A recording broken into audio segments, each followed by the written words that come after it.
Can COVID is an open science collective dedicated to rapidly mobilizing and sharing knowledge to help inform Canada's COVID-19 response. To learn more about us or how to join our community, you can visit our website at cancovid.ca. Everyone, and welcome to this week's edition of Can COVID Speaker Series. Thank you for joining us today. My name is Rosa Stalteri, and I lead the knowledge translation team here at Can COVID, and I'm also the moderator for today. And I have the pleasure of introducing you to this week's speakers, Dr. Gillian Strudwick, who is the Chief Clinical Informatics Officer and Independent Scientist at CAMH, and Dr. Tracie Risling, who is an Associate Professor at the Faculty of Nursing at the University of Calgary and an Adjunct Professor at the University of Saskatchewan. And our title for today is Implementation of a Text-Based Service to Support Population Mental Health During the COVID-19 Pandemic. We do have a Q&A session today, so please do enter in your questions into the chat box, and then we'll be happy to relay them to our speakers today. So without further ado, I will hand over the floor to our first speaker, Dr. Strudwick. Thank you very much, Rosa, and lovely to be here with you all. So I wanted to start by sharing that this is a project that I've been working on with Dr. Risling and a colleague who's also attending today, Iman Kasem, for over a year now. And it's really a collaborative project between a number of organizations within Saskatchewan and outside of Saskatchewan. But the most of this work is really within Saskatchewan, and I'll provide a bit of a background to the work, and then Dr. Risling will walk through what it is that we worked on and some of our initial outcomes. And so highlighted on the bottom of the screen there were the University of Saskatchewan, the Centre for Addiction and Mental Health, and Canada Health Infoway, who were really supportive of this work, and it was funded through the Canadian Institutes of Health Research. So we have, on the next slide here, we have a bit of an agenda to share with you. Rosa was kind to do the introductions to us already, so I won't take long for that slide. I'll provide a bit of a background around mental health in the COVID-19 pandemic, one that likely this audience is already well aware of, but really contextualizing, excuse me, the background for this particular piece of work. Tracie, or Dr. Risling, will be walking through the actual SaskWell service, and then I'll be coming back to discuss next steps, and then we'll go into the Q&A. So that's what we've got lined up for you today. So you've seen us, here we are again, and you'll hear a bit about the work, but I will just say that I am here based in Toronto, Ontario. That's where I work, play, and live. And Dr. Tracie Risling is in Calgary and is relatively recent to Calgary, I should say, and spends time in between Saskatchewan and in Alberta. So the objectives for today's presentation are, the first one is to provide an overview of how the COVID-19 pandemic may be affecting our mental health, and I'll provide a few stats that come from a survey that was delivered across the country over a number of months. The second is to explore how mental health care delivery has changed since the beginning of the pandemic. And that really leads us into the bulk of what we'll be discussing, which is to describe the development of the two-way texting service with the aim of supporting population mental health and wellness in Saskatchewan. And we'll share with you some preliminary results as well. All right, so we'll get started here. This is a topic that I imagine you have talked about before. You've perhaps attended presentations before, and maybe thought about it recently, especially as we are in February, and depending on where you are in the country, you may be coming off of yet another wave of Omicron. And so this slide really highlights some of the challenges that we've had over the course of the last 2 years, and how we can see how this may have impacted our ability to cope with some of the things that may have seemed easier pre-pandemic in our pre-pandemic life. And this could be related to childcare, or caregiving, a lot of work disruptions, social and physical distancing, burnout. And I think the thing that we often don't add to this slide is, and now that we're just about 2 years in, is the persistence of this and how long this has lasted. So if we go to the next slide, thank you, Iman. This slide shows a few stats from a survey that was done. It started at the beginning of the pandemic. It was a survey that was done with about 1,000 Canadians each time. And it was done each month, I think starting April 2020 or May 2020, in and around there. And over the course of each month, asked folks about their mental health and substance use. And as you can see from the stats that are shown on the screen, that there are significant challenges that folks are facing across the country. These numbers are all they're all above 20% as they relate to the number of Canadians experiencing moderate to severe anxiety, engaging in binge drinking in the last week, feeling lonely, or feeling depressed. And so if we hone in on the next slide, specifically on Saskatchewan, we see that this province is no different than the rest of Canada and being impacted and having a challenge in terms of mental health, with 25% of respondents to a Saskatchewan specific survey saying that they experience high levels of anxiety since the beginning of the pandemic. And so this work is situated in Saskatchewan, and so we did want to make sure that we provided some Saskatchewan specific content or background regarding mental health.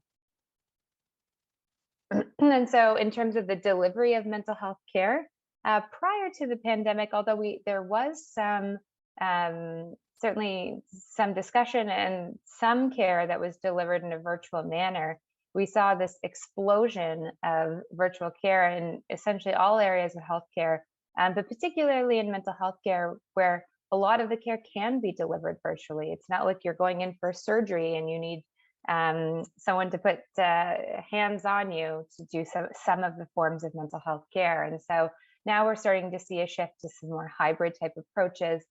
But there still has been a significant amount of mental health care delivery that has been made virtual, and we're making there's assessments across the country to determine the appropriateness of this, and some decision supports for when care should be delivered in person versus virtually. And there's a lot of different pieces to that. I'm oversimplifying this for sure, but just for the context of this presentation. And so if we go to the next slide, you'll see that often virtual care has been also not only deemed feasible, but also a form of digital PPE.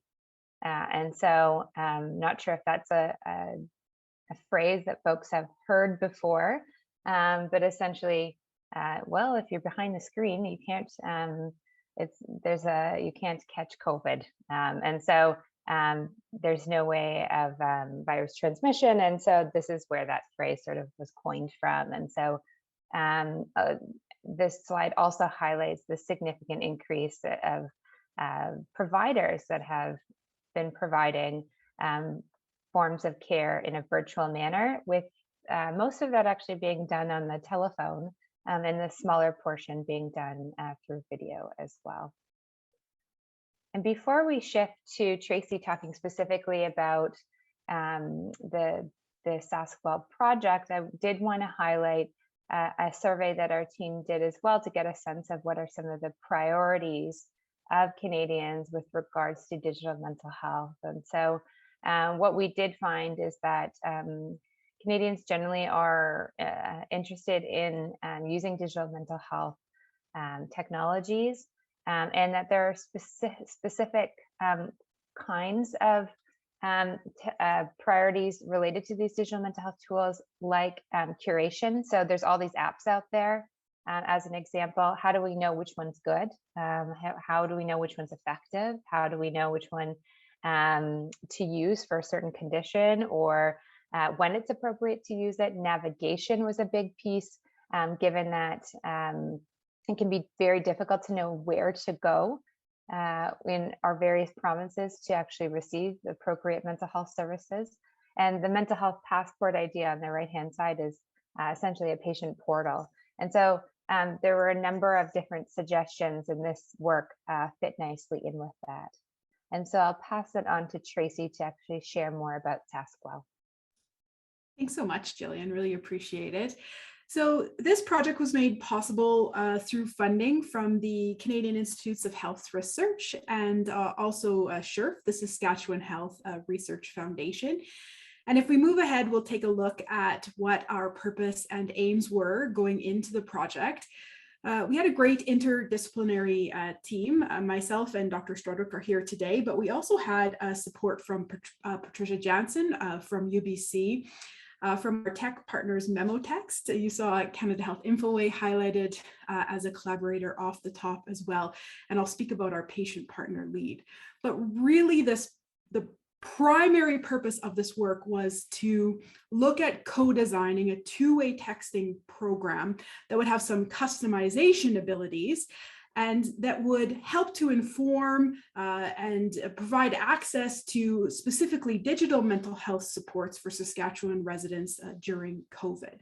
And we used a mixed method approach. We actually used the REAIM framework. And the other important elements were to think about co-design possibilities, maximizing co-design, which is why we used REAIM, because we actually ended up doing a few cycles of the intervention, and we'll chat about that as well as we move forward here. So I think really certainly one of the most rewarding and really effective parts of the project was this partnership with what we call our Patient Community and Advisory Committee, the PCAC, and our patient lead and partner on the grant itself, Tyler Moss, led the Patient Community Advisory Committee. There were monthly meetings, and we found this group to be incredibly important, especially in the first iteration, but in each of the 3 iterations of SaskWell. They were our primary users, testers, but also really a wonderful conduit for suggestions for change. And right now, as we move towards the end of the project, we're engaged in some qualitative interviewing with other users of the SaskWell service. And we're hearing some new things maybe that our advisory committee didn't share or didn't experience, but certainly we are continuing to hear, especially that some of the suggestions made by this advisory group during the iterations and during the evolution of the intervention itself were extremely well received by the larger user group. So let's hop forward. I think this is one of the most exciting, maybe at least for us. And if you're interested more in this structure element of how SaskWell worked, we'll share a link to our protocol paper before we're done here today. But essentially, we understood texting to be the most ubiquitous way to reach across that digital divide. You know, we know that most people who have digital access have access to a phone that has some sort of texting capability. But even so, we wanted to provide additional ways to connect with folks. And so we actually had a 1-800 number that people could call. And then we had a web enrollment survey. So we took a look at some demographic information, but I think the piece that we included here that we were really interested in is a technology access assessment. And in using the ability of Memotext to customize our approach by asking people about their day-to-day access to data. Now, you can see that without any kind of texting capability, even without a high level of data, we did have to exit folks out of the intervention, but we were able to keep folks across a continuum of access to internet, Wi-Fi, data access by curating and providing resources that ranged in that low to high connectivity use. There was also a self-check survey, and we had some interesting evolution go on between including folks who scored across the full continuum of this self-check, so from languishing to flourishing. And then we really continue to customize the approach by grouping folks based on mental health assessment, that tech assessment piece, and the demographics. All users entered into a 10-week cycle, and there's midpoint checks at the 5-week and then at the end point. So right off the top, when you enter into the Saskatchewan service, you get a match to a digital tool, a digital mental health tool. And you have an option to kind of explore that tool, see how it works for you, and understand if it's something you want to change. And that change can happen in week 2 or week 5. But I think what has been really popular and what we have used to really customize the feel of the intervention is this additional delivery of weekly wellness resources. So we deliver 2 wellness resources. These are evidence-informed resources that we've tailored across the changing conditions of the pandemic. Folks are given an option to indicate whether they'd like to receive more information, and if they do want more information, there are texted resources. And again, we kept in mind that range of kind of data access, use, and capabilities.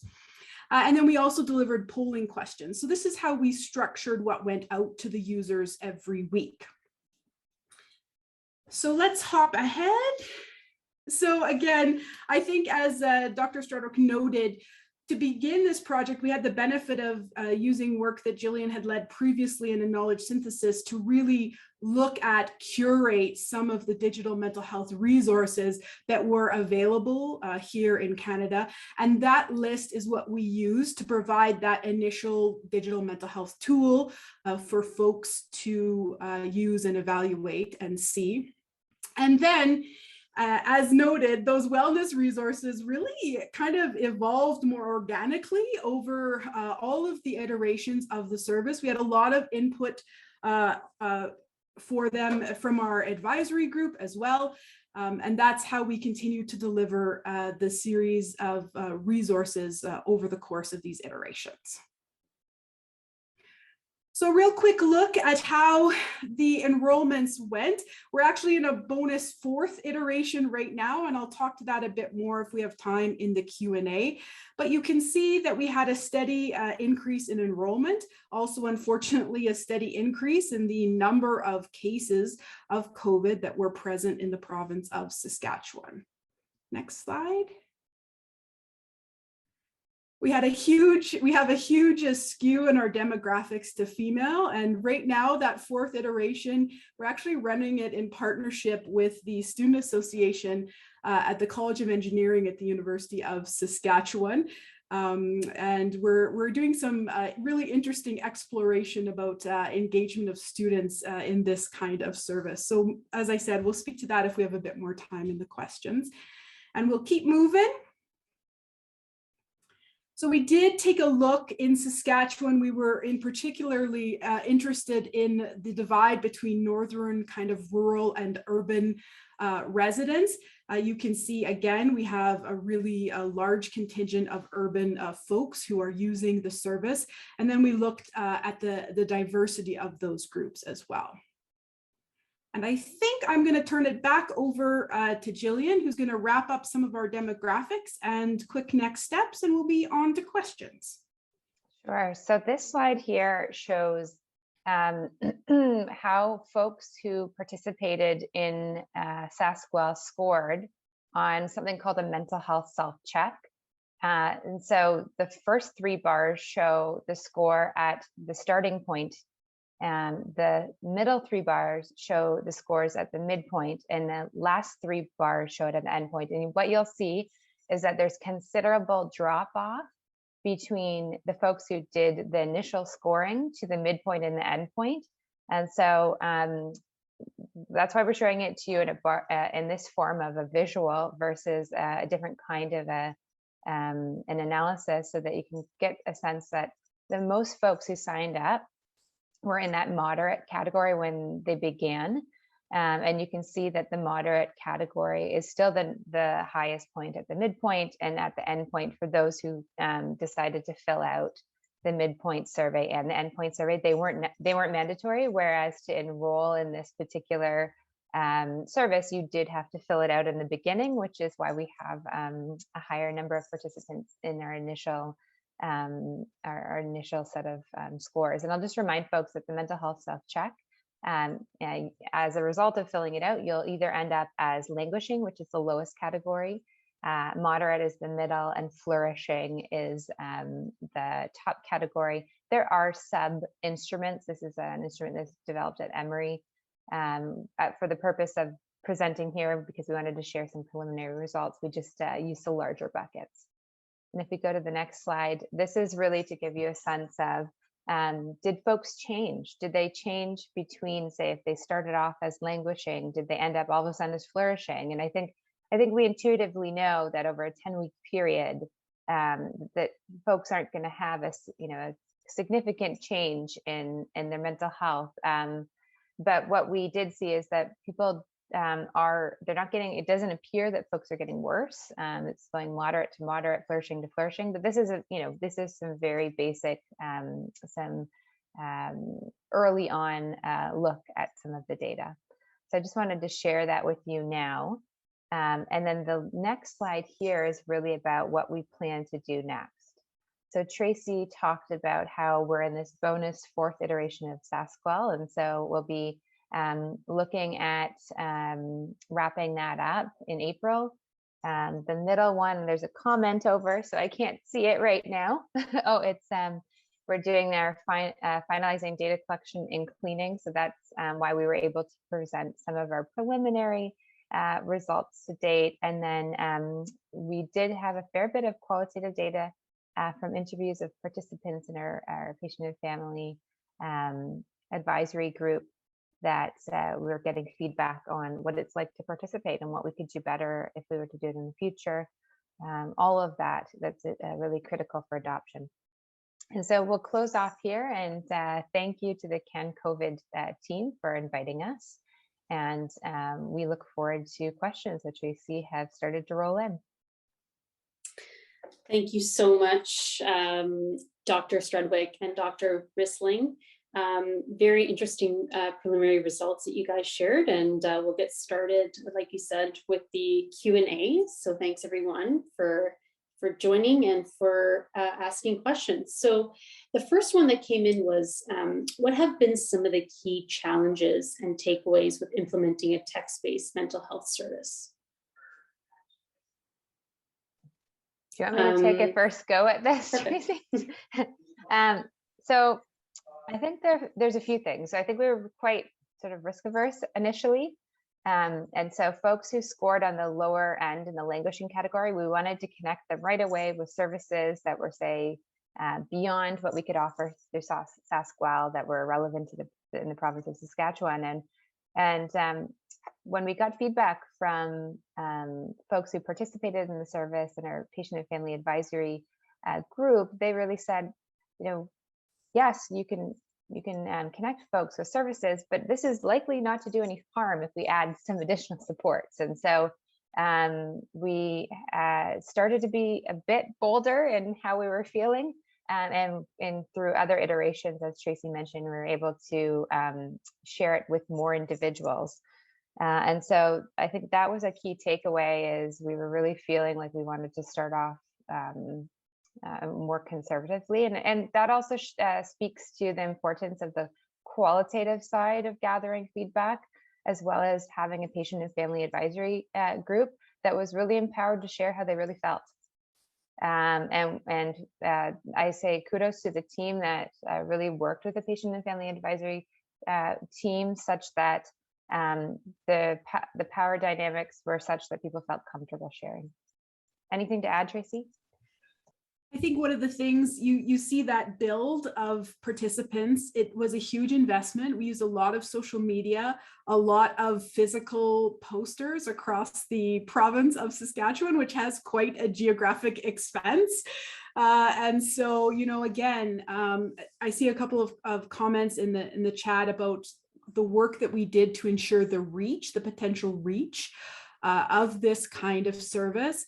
And I think, we've learned some really interesting lessons. In fact, Dr. Strudwick has just wrapped up a lessons learned paper that we'll have off really soon about that piece, that community engagement piece, right from our advisory committee, but really across then to try and engage the population of Saskatchewan in this kind of service. All right, thanks so much. So the next question we have here is, do you think that there are specific populations, so for example, any specific age groups that would benefit more than others from a text-based service or virtual care in general? Wants to take a stab at that first. We think about this all the time. And of course, we have some thoughts and ideas on this. Like someone, I think in the chat, had mentioned about this service not just being available on smartphones. That for us, we thought was a concern. What if we're only, you think of that that picture that's often of describing what equity versus equality is, and it shows the three people looking over at the baseball field, and they're looking over the fence, and they have different size of stools. And if they all have the same size stool, the small person can't see over the fence. So hopefully someone knows what I'm talking about, and I'm not just going on this long story, but it's a very common visual when describing equity and equality. And we thought we provide this service to folks who already have access to lots of different resources. Are we maybe doing a disservice to some of the other folks? And so we had to really think through how we actually reach and if there are interventions, digital interventions that we can provide to folks that say don't have smartphones or don't have reliable Wi-Fi access, including reaching out. I know Tracie was really focused on reaching out to some organizations that had drop-in Wi-Fi supports to really get it, folks who attend those to be aware of it that might not go elsewhere. But what I will say is that we are looking at this. So we're looking at who are the types of folks who enroll, first of all, and that's where we're able to show some very cursory level data.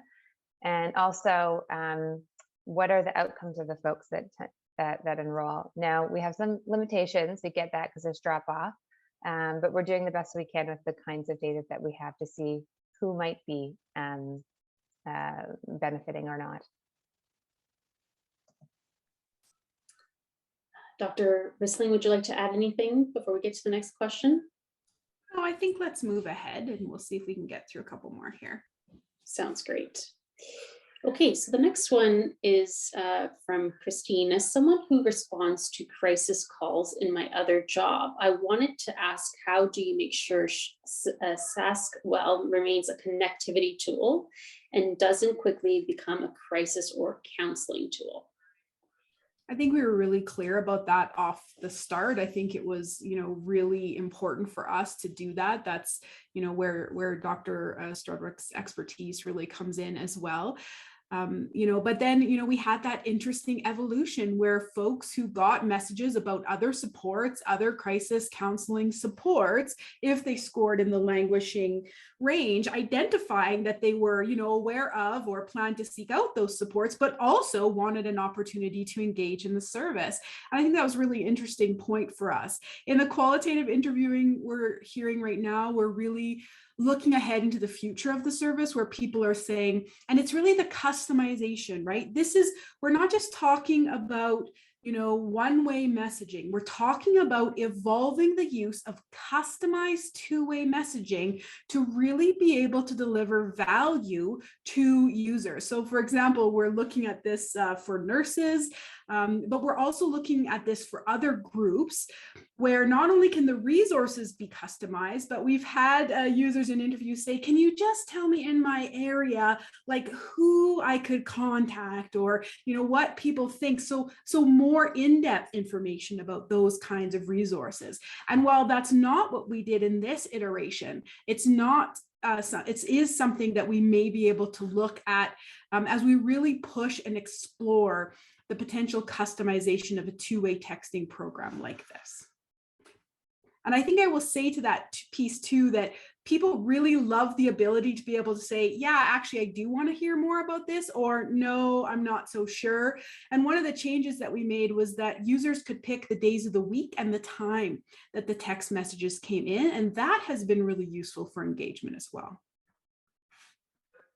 It's really interesting.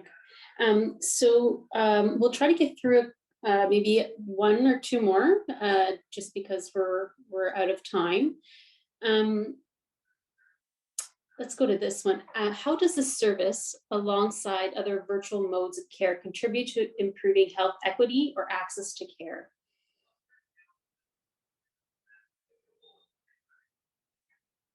Well, I think I sort of answered that in my previous question. So we looked at connecting folks at where they were at in terms of their technology accessibility, both in terms of a smartphone as well as Wi-Fi access or not. I don't know if you want to add anything, Tracie. I think that was really important. We really had wellness messaging where, instead of having to go to a data demanding, interactive website, we could deliver you a PDF of that information, right? And so I think we're still exploring in an increasingly digital world, how do we create equity among, especially when we're thinking about resource and access? And I think it can be done. And I think, what we're hearing in the interviews is a real appreciation for different kinds of resources and different ways in which they're delivered. So I think that that's something that we'll continue to explore. The other thing is that curation piece. Gillian had done a huge amount of work in really identifying, reliable resources, and the people who are developing those resources are also thinking about access and equity many times as well. And so I think together as a collective effort, you're really going to see a real change in the opportunities people have to access resources, to learn more, and to really improve their wellness and their mental health.